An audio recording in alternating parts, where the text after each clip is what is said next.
बाबा बहुत अच्छे, क्या बात है।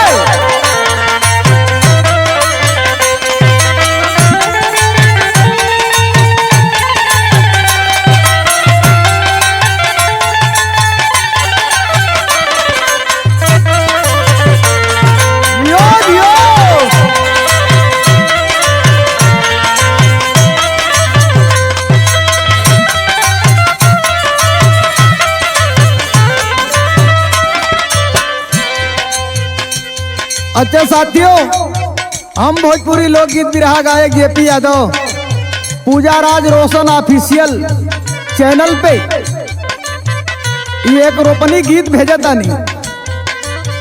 कोनो दुल्ही बा अपने दुल्हा से सजवा बिगाड़ कर ले बा। रात का बेला बा, भोर में झमाझम बारिश होत बा, रोपनी लगल हो। दुल्हा भाग के गल देखल कि अरे तो बड़ा बढ़िया पानी बरसल हुआ, लेव लग गल बा। दुल्हनिया को हाँ के सुतली हो, आके जगावत हो, कहत हो का कहलस। आज भोरई से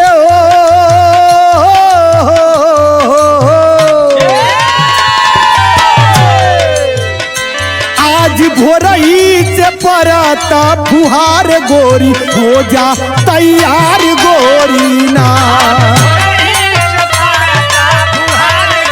उठा उठा तैयार हो जा।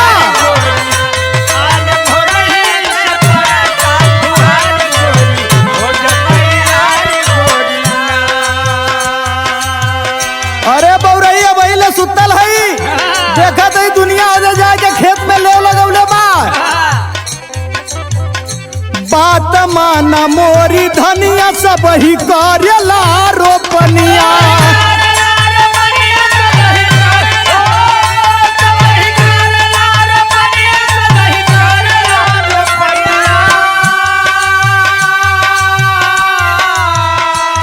अरे सब ही करेला रोपनिया,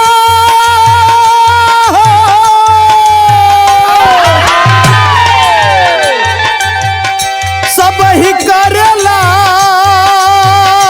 रोपनिया हो। धान रोपे लगौआ जवार गोरी, हो जा तैयार गोरी ना।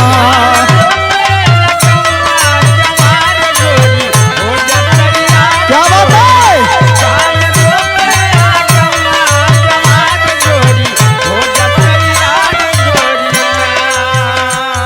पूरे गांव के लोग जाके रोपनी करत हो, तू तवन मुंह फुला के सुतल हो। उठा तैयार हो जा। अब छोड़ा मन मोटाव, लेके चला खेमटा।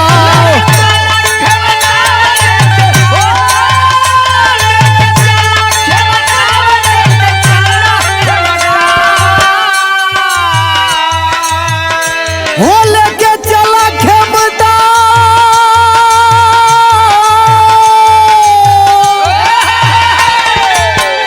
लेके चला खेमटा।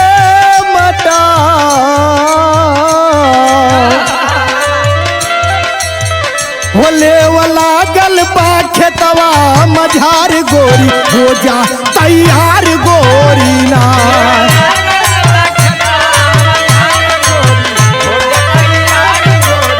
एकदम तैयार हो जा।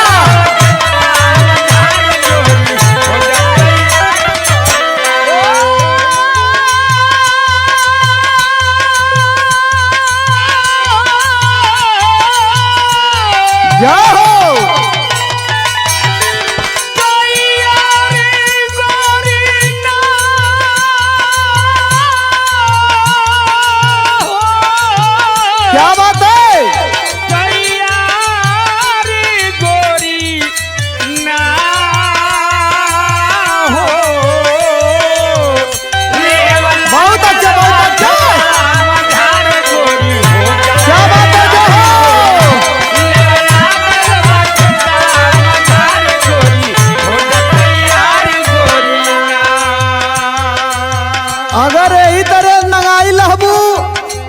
खेत का पानी सुखा जाई, और जब पानी सुखा जाई तो रोपनी हो ना पाई।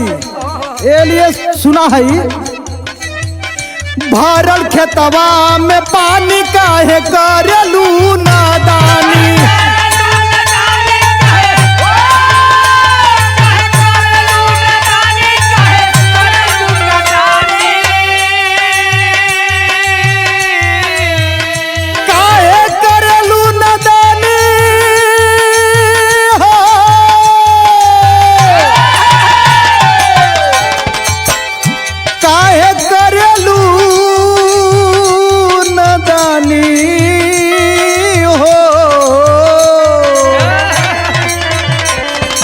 कैसे कचली परिवार गोरी हो जा तैयार गोरी ना।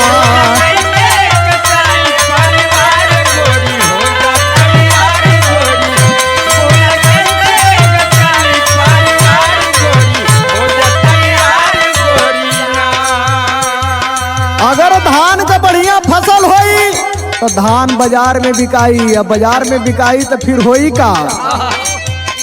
धान बिकी है बाजार राम नरेश के विचार।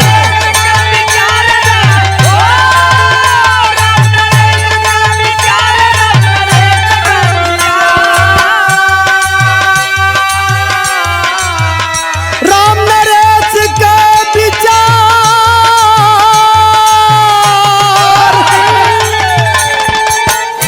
राम नरेश के जे बिझुलनी न हो, जे बिझुलनी गढ़ई है तोहार गोरी हो जा तैयार गोरी ना।